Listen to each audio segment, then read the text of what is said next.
මේක අතගාලා බලමු මහත්තයා. මේකේ බටර් වගේ නිකන් පොලිෂ් එකක් නෑ. දැන් තියෙන්නේ රෆ් එකේ තියෙන්නේ තුල හවුවෙන්නේ රෆ් එකේ.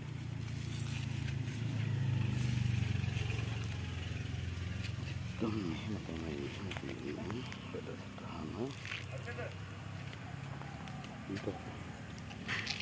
ඊට පස්සේ මේ වගේ ඊට පස්සේ මෙතනත් නිකන්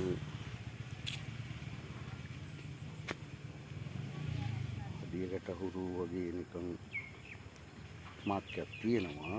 එතනින් එහෙම ගත්තාම මෙතන මේ පල්ලෙක ගලක් තියෙනවා. මේ අර පෙන්නෝදී අන්න තමයි ගල්